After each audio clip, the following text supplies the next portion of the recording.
Bismillahirrahmanirrahim. Assalamualaikum warahmatullahi wabarakatuh. Perkenalkan, nama saya Kurnia Sukma Suryani dengan NIM 202107200043 ingin menjelaskan materi tentang dinamika kebijakan pendidikan agama Islam di Indonesia. Pokok pembahasan yang ingin saya bahas ada 5. Yang pertama, latar belakang munculnya kebijakan pendidikan agama Islam di Indonesia. Yang kedua, faktor yang mempengaruhi kebijakan pendidikan agama Islam di Indonesia. Yang ketiga, pengaruh kebijakan pendidikan agama Islam terhadap masyarakat. Yang keempat, perkembangan tentang kebijakan PAI di Indonesia. Dan yang terakhir, kelima, contoh hasil dari kebijakan PAI di Indonesia. Langsung saja pada pembahasan yang pertama tentang latar belakang munculnya kebijakan PAI di Indonesia.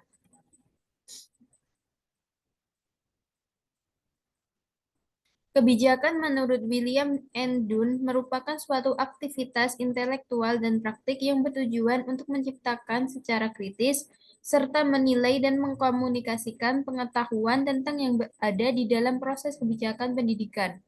Kebijakan harus bersifat empiris dalam arti penilaian yang dilakukan tidak boleh hanya bersifat spekulatif, hipotetif, bahkan mesti diuji atau dikeluarkan dengan yang setidaknya penelitian yang pernah dilakukan sehingga kita tidak bisa memihak. Kebijakan pendidikan agama Islam yang ada di Indonesia melalui jalan dan tahapan yang sangat panjang. Hal ini dimulai dengan bagaimana datangnya Islam ke negara Indonesia yang dimana pendidikan Islam mulai ditanamkan. Di dalam kebijakan pendidikan ada 3 pendekatan dalam menentukan analisis kebijakan pendidikan. Yang pertama, pendekatan empiris. Yang kedua, pendekatan valuatif. Dan yang ketiga, pendekatan normatif. Di dalam analisis kebijakan pendidikan terdapat 3 model. Yang pertama model prospektif, yang kedua model retrospektif, dan model integratif. Pembahasan yang kedua yaitu tentang faktor yang mempengaruhi adanya kebijakan pendidikan agama Islam. Faktor yang mendukung kebijakan PAI yang pertama, faktor agama.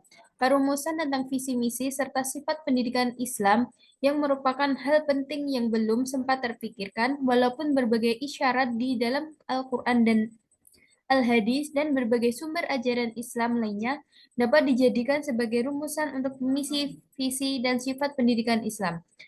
Visi pendidikan Islam yang memiliki kaitan erat dengan usaha mewujudkan sebuah tatanan kehidupan yang harmoni, aman, damai, sejahtera, serta lahir dan batin. Sedangkan misi dari ajaran Islam yang memuliakan manusia dengan demikianlah yang dapat dijadikan misi pendidikan Islam. Yang kedua, faktor kedua adalah faktor ideologi negara. Suatu sistem pendidikan disusun wajib untuk mementingkan permasalahan eksistensi umat manusia pada umumnya dan eksistensi bangsa Indonesia yang khususnya baik dalam hubungannya di masa lampau, masa kini, dan berbagai kemungkinan perkembangan masa depan antara pendidikan Islam dan pendidikan nasional Indonesia tidak dapat dipisahkan antara satu dengan yang lainnya. Faktor yang ketiga yaitu faktor perkembangan masyarakat. Perkembangan masyarakat di dunia pada umumnya, khususnya masyarakat negara Indonesia, mau tidak mau akan menuju kepada masyarakat informasi yang merupakan kelanjutan atau perkembangan dari masyarakat industri maupun modern. Media elektronika memiliki peranan yang penting untuk masyarakat informasi serta digunakan untuk menentukan corak kehidupan. Saat menggunakan teknologi elektronika, contohnya komputer, internet, dan lainnya telah merubah lingkungan informasi. Dan faktor yang terakhir yaitu faktor perkembangan ilmu pengetahuan. Adanya kemajuan teknologi dalam kurun waktu selama 3 dasawarsa ini telah menampakkan pengaruhnya di setiap kehidupan, individu, masyarakat, maupun negara. Bagaimanapun pendidikan Islam dituntut agar dapat beradaptasi dengan kondisi saat ini, saat lain itu juga pendidikan agama Islam dituntut agar menguasai iptek.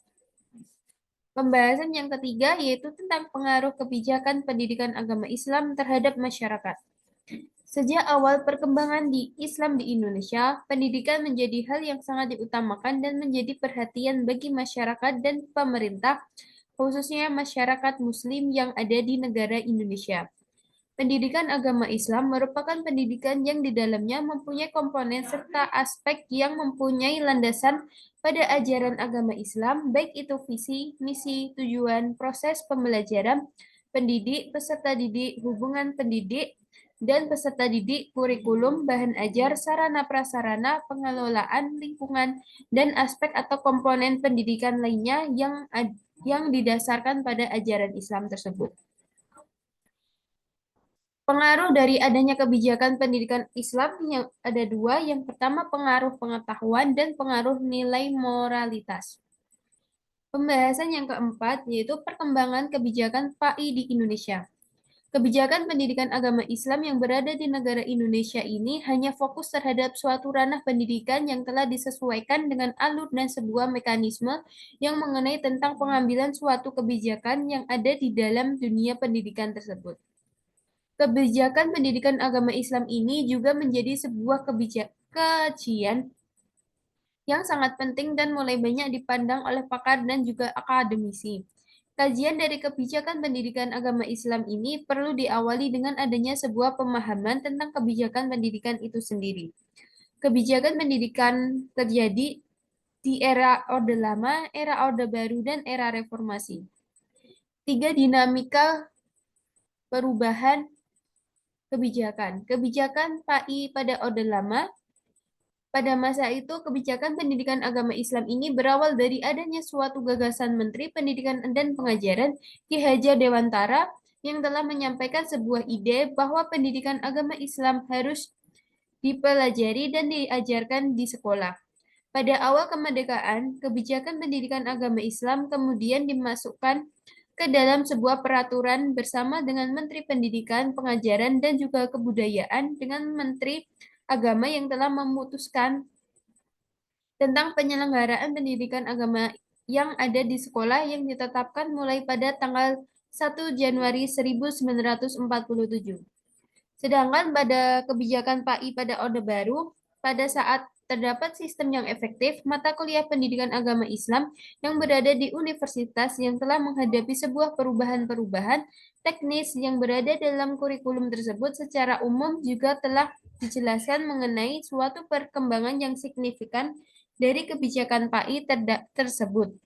Di waktu Orde Baru merupakan sebuah pengukuhan dari suatu kedudukan mata kuliah PAI tersebut merupakan suatu mata kuliah yang harus ada di universitas tersebut yang dimana waktu yang sebelumnya hanya sebagai mata kuliah tambahan saja. Yang ketiga, yang terakhir, kebijakan PAI era reformasi. Pada saat ini, pendidikan agama Islam telah mempunyai derajat yang sejajar dengan suatu pendidikan umum yang ada di dalam sistem pendidikan yang berada di tanah air sebagai sebuah dampak atas pengukuhan RUU. Akan tetapi, tidak hanya itu saja, pemerintah bangsa Indonesia juga telah mengakui bahwa pondok pesantren dan madrasah diniyah atas dasar bahwa keduanya merupakan macam-macam pengajaran keagamaan yang ada. Norma-norma yang terdapat di dalam pendidikan agama Islam kemudian muncul yang berhubungan dengan suatu profesi guru dan juga dosen, yang dimana harus dijaga dan juga dihargai secara baik selain dibela dan dilindungi atas hak-hak yang dimilikinya. Undang-Undang Republik Indonesia Nomor 14 telah membuat sebuah peraturan tersebut. Pendidikan agama Islam pada waktu itu sudah berkembang sangat pesat dengan secara diakuinya suatu madrasah diniyah dan juga pondok pesantren merupakan suatu lembaga pendidikan di dalam sistem pendidikan nasional tersebut. Pembahasan yang terakhir yaitu tentang contoh hasil kebijakan pendidikan agama Islam di Indonesia. Undang-Undang 1945 menetapkan bahwa setiap warga negara Indonesia wajib mendapatkan pendidikan yang layak serta bermutu guna untuk dapat menciptakan kehidupan warga negara yang memiliki kemampuan dalam berpikir sehingga cerdas di masa yang akan datang. Undang-Undang Undang-Undang Dasar mengatur pendidikan dibiayai sekurang-kurangnya 20% dari APBN dan APBD yang terkait dalam pendidikan. Hal tersebut memberi bukti yang nyata bahwa negara dapat memberikan tempat kepada sektor pahlawan utama untuk pembangunan kegiatan nasional. Oleh karena itu, pengoptimalan dalam pendidikan agama harus dilakukan dengan memanfaatkan dan memaksimalkan program yang ada beserta kegiatannya, dengan selalu berharap upaya adalah sebagai bentuk keberhasilan dalam kebijakan pendidikan yang sudah ada. Terdapat 5 contoh keberhasilan kebijakan PAI. Yang pertama, kesetaraan sejawa di sekolah. Yang kedua, sarana penunjang kegiatan. Yang ketiga, dukungan pihak terkait. Yang keempat, menerapkan pengintegrasian PAI ke dalam mata pelajaran umum. Dan yang terakhir, melakukan evaluasi. Kesimpulannya yaitu, berdasarkan hasil uraian sebelumnya, kebijakan pendidikan agama Islam sangat berhubungan erat terhadap lembaga pemerintah dalam pelaksanaannya. Bahkan kebijakan pendidikan sangat dipengaruhi oleh adanya dunia perpolitikan yang sudah ada di pemerintah.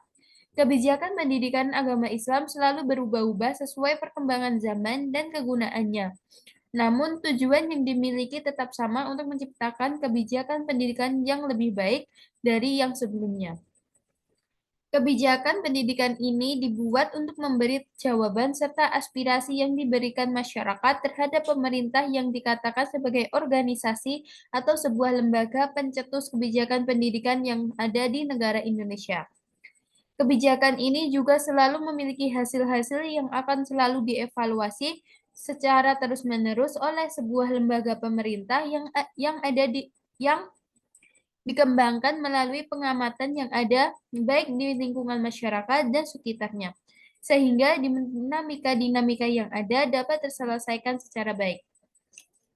Mungkin itu saja yang dapat saya sampaikan. Mohon maaf sebesar-besarnya. Wassalamualaikum warahmatullahi wabarakatuh.